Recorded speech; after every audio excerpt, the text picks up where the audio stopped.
Sewell for 5 minutes. Thank you so much. I want to thank all of our witnesses today, especially those who gave such heartfelt testimonials of your own personal experience. Before I came to Congress, I didn't know much about the foster care system. But I have to tell you, my classmate and a former colleague of ours, Karen Bass, took it on as her cause célèbre, and she started the Congressional Foster Care Caucus, of which I'm a member.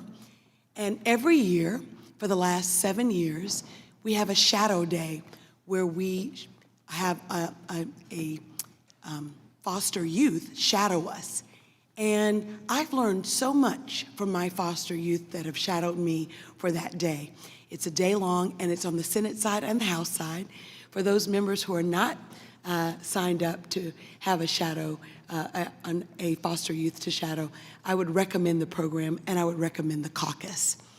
I know that Article 4B is not perfect, and we know that it's up for reauthorization.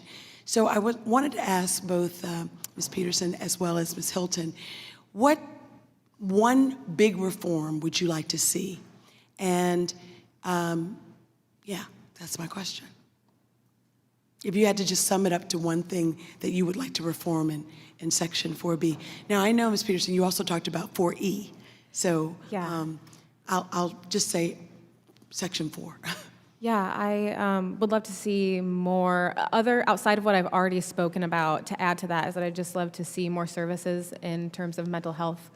Because when I was in the foster care system, as a child, one of the things that I found really difficult was to attach to my foster parents.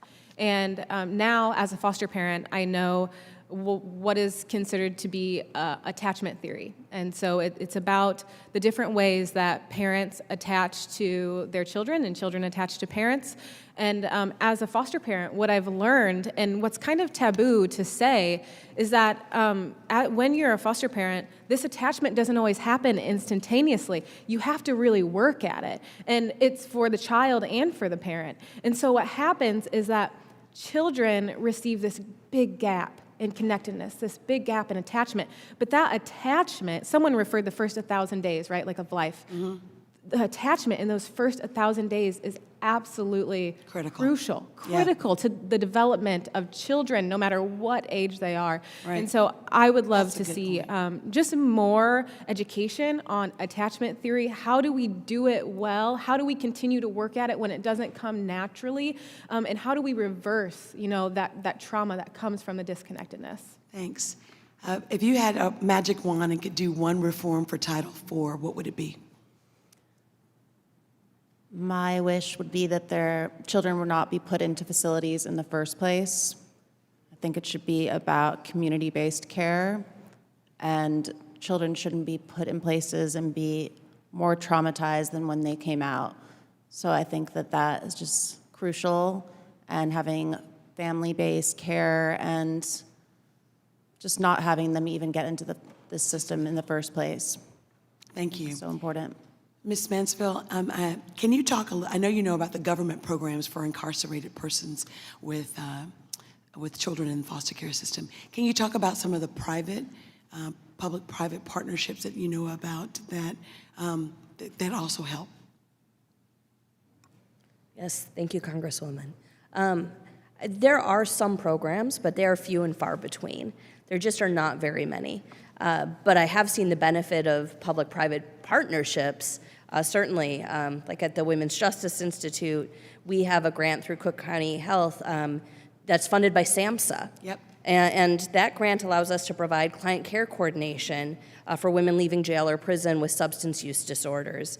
And the program is led by a formerly incarcerated woman, and all of our client care coordinators are also formerly incarcerated. And this wouldn't be possible without those public-private partnerships.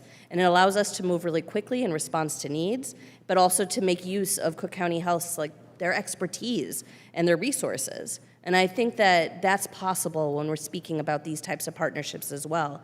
I mentioned that the reunification ride is one example of a program, cannot have foster children participate because we cannot find private insurance that allows foster children to take part. And if we could leverage the public resources, we could use that insurance that is available. We could be under that auspice, and then foster children would be able to participate. And I think that we also can meet some of those staffing shortages that are occurring in the Department of Corrections and Departments of Children and Family Services or other child welfare agencies, where there are staff shortages and also that turnover that was mentioned before.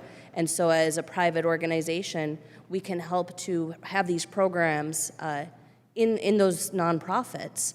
In addition, we can have the expertise that's needed for things like child welfare, to have the child development angle, all of those things. And also just the last thing is, these programs often don't exist, or they exist in very limited ways because we don't have the funding and we don't have the assurance that it's going to continue.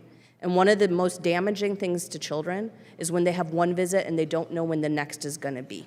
And we don't want to have where we scrape together enough money to get there one time and then we can't come back, like we see with so many different programs. And so those are some of the powers that could happen with this. Thank you, Mr. Chair, for allowing us to exceed our time. Thank you.